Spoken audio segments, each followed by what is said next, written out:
Hello all, so it's Alan here. So I'm looking at this particular video today, and it's one in a series, and it's how Islamophobia is used to shut down debate. Well, if it is, I want to inform myself. I've seen stuff on the news.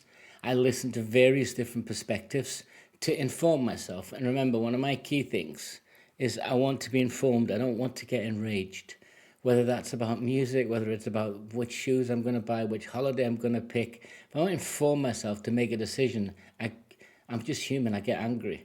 So this is not a long clip. I'm not here to tell you what decision to make. I'm just going to walk you through what I think as I hear stuff, and what my comment on it is, how I'm talking to myself in essence, and you guys are listening, and go away and do your own thing. So let's get into it. This is from 5 months ago for John Anderson's on his channel. Yeah. So yeah, here we go. There's a lot of stuff going on in the Islamic world which needs to be criticised, and not just criticised, but vigorously opposed, because it's a threat to life and limb. It's anything that there's a consensus that the public, in whichever country you're in, whichever part of the world, if the consensus, or there's a large consensus, or there's an emerging consensus that needs to be discussed, it needs to be discussed politically, socially, and laws applied and guidance set. Doesn't matter what it is. You know, whichever country you're in, if there's an emerging philosophy or an emerging practice that doesn't sit, that you don't understand, or it's abhorrent, or it doesn't match culturally what's going on, you have to discuss it, because there could be some cultural acceptance, some cultural expansion. But this is not what it is. This is about the term. I have the whole ethos behind it. So yeah, doesn't matter what it is. This is just one particular concept. Whether you agree with it or not is not for me to tell you. a threat to the core values of the West. It should not be tolerated. Now, one can't say that because one is immediately accused. It's the core values of the West that is self-eroding. It just is. We all know that. And it's not just about the influx, impact, negative or positive, of new cultures, Islamic, African, doesn't matter. It's the erosion of other core values, Judeo-Christian values, that are being eroded without any, what it seems to feels like to me, to be out any checks and balances, without any debate amongst the public to say, well, we've always had that, that's always been good, or we've always had that and now it's bad. It doesn't matter, there's just been an erosion. Some might feel it's forced, I don't know. But yeah, so she's not wrong, but it's not new. The erosion of our own developing secular society it coincides with an erosion of Judeo-Christian values, full stop. Yeah. Accused of Islamophobia. If you talk about the rape and pimping gangs being mainly perpetrated by Pakistani heritage Muslim men, you're immediately... From Kashmir, I think. Although there are other parts of the world where that has been a slight problem in the UK. People who are either indigenous, have come from that country, or here by heritage. There's been a spike, a statistical anomaly that's been played out on the news today and every day, with massive protests all over the country. And by massive, I mean, it's in your town, if there's only 50 people there, but there's 100 towns doing it with thousands of people. That's massive. So yeah. Accused of Islamophobia. It's been had an absolutely chilling effect, and now the current Labour government is flirting quite badly. I would say it's frightening. I would say it frightens people when you remove when you remove people's ability to even think they want to address something, whether publicly, online. It's frightening, because we understand what we don't. We understand those things that don't get talked about because we've already all decided they're nonsense. Growing up in the 70s, homophobia, racism was rife, and I knew it, and I saw it, and I seen it being carried out, and we worked on it, and is it rife today? I would say no, but I think people can be prejudiced against anything and everyone, and we always will be. It's what we do to discuss that, debate it, and either sanction it or oppose it. I don't know where each one of those topics fits within each different society. So, yeah, it's not new. This is just becoming prevalent. And by prevalent, I mean it's sweeping across the news every day of the week, all the time. With the idea of criminalising it further. So the problem with Islamophobia is that it criminalises legitimate... I don't know, and I have to be fair, I'm not sure that the Labour government is flirting with it. It got raised in the Commons a couple of times. I think they've put it out to research, to define what it means, and people are against the definition of Islam because it's not a race, it's a philosophy, it's a religion, and we don't have that in the UK. You can say what you like about Christianity, it doesn't matter. You can mock the Bible, it doesn't matter. Yeah, Monty Python did it, wasn't like it's accepted now as part of mainstream comedic culture. So no, that's more complicated. Pull that back up. And necessary discussion about Islam. And one of the things it criminalises or seeks to suppress is the criticism or identification or acknowledgement of Muslim anti-Semitism. Okay. We don't have blasphemy laws in the UK. As we have been discussing, anti-Semitism is across cultures and creeds.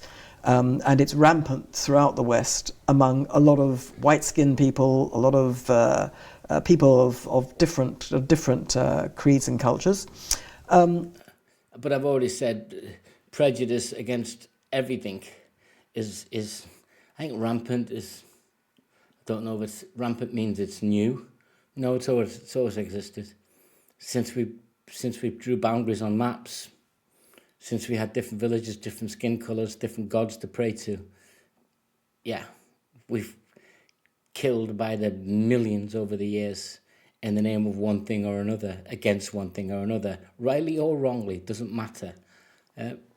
Not really, not historically. We can learn from it in that sense, but we've done it, and I suspect we'll continue to do it. But nevertheless, there is a disproportionate amount of anti-Semitism in the Muslim world. The Muslim world is one of the most anti-Semitic cultures on earth. Disproportionate now or disproportionate for 1,000 years plus? And is in large measure responsible for much of the uprising against Israel and the Jewish people that we've seen since October 7. It's been led by Islamists. Some of whom are, attached to the Hamas, some of whom are run by Iran, but basically Muslims who are enraged about Jews and enraged about the West. And those propagandists, those pursuers of that, have been banned in the UK. You've all seen it on the news. So I think she's arguing for something bigger here. You can't address the problem of anti-Semitism in Britain without saying, well, we have to have against Islamophobia as well. So you can't, Muslims are not sending their children to schools behind barbed wire and fortified doors. Muslims don't post guards on every communal activity that they have. I don't know where that applies to. Is that to the UK or is that never happening in the world? Are there pockets of people who follow the Islamic faith? Are they subject to the same persecution that she's talking about other groups? I don't know. I can't validate that. I don't know if that's true or false or not. I don't know.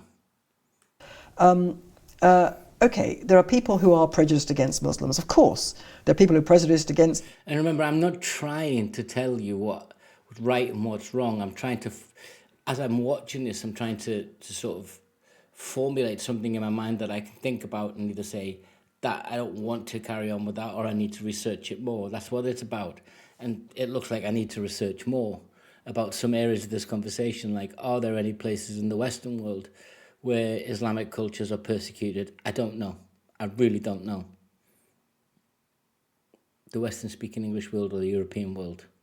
Sikhs and Hindus and Chinese people and people with red hair. I mean, you know, prejudice against anybody is Or bald. bad. We can surely all agree on that.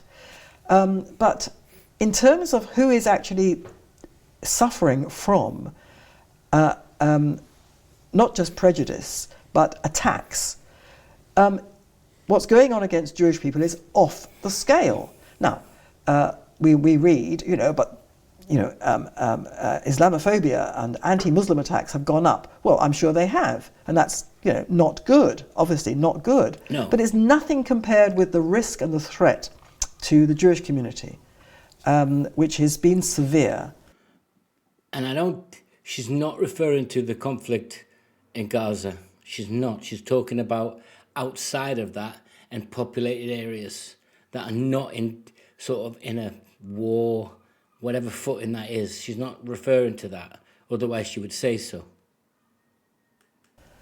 For decades. I mean, Jewish children in Britain have been educated and communal activities have been going on behind guarded fortresses for many, many years. And is she saying that since we've had an establishment of Islamic communities that's increased, or pre that?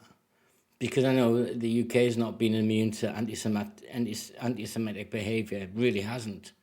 I don't have a Jewish community here close to me. I'm not aware of one. Have a Sikh community, have a Muslim community, but I don't know if there's a Jewish one. And so is she referring to pre-1980? I don't know that. I'm going to have to go and look that up. I'm afraid Muslims are disproportionately involved in those attacks. They're certainly not, it's not the majority as far as I can see. The majority of attacks are coming from white-skinned Caucasian people. But in terms of a community... That's what I was just saying. So they're not the majority. So it is a problem outside of any of that. Participation, there's a disproportionate number of Muslims involved.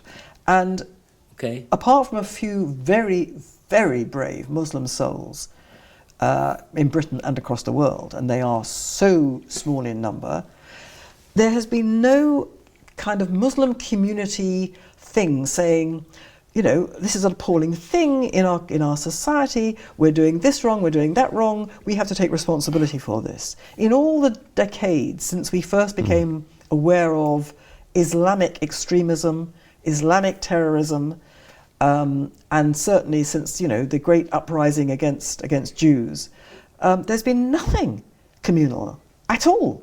There's been no acceptance or acknowledgement there is any problem. I'm going to have to take a word for it at this stage, but I will look it up, see if there are any councils, or if there have been council communities within the Islamic community that have been outcast because of the standing up against it. I can't speak for that. Whatsoever in that community. Now, if this is the Jewish community, if a few people in the Jewish community were involved in, nasty stuff against another group, the Jewish community would pulverize itself, and much of the West would do the same. It would berate itself. It would tear its clothes. We're berating ourselves now over this issue, and it hasn't even been resolved. It would say, what are we doing wrong? It would interrogate itself. There would be anguish unlimited.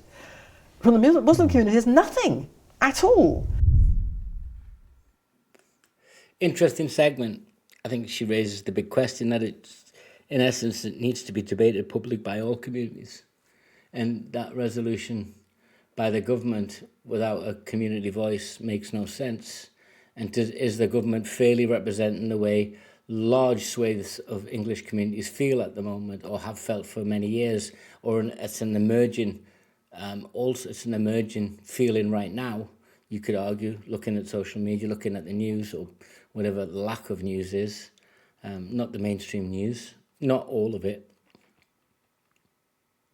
I don't know. There's things I've got to go and research to underpin that so I can form an opinion. But we don't have blasphemy laws in the UK. That's my final point. I'm not promoting it. I think it's disgusting and indicate with prejudice, but it's what the prejudice bracket it falls under, Islamophobia. Well, that's a religious belief. And are we going to outlaw that? Because then there's no blasphemy laws in the UK. Let's keep it simple. One or the other. Comments, guys. Subscribe. Tell me what you think.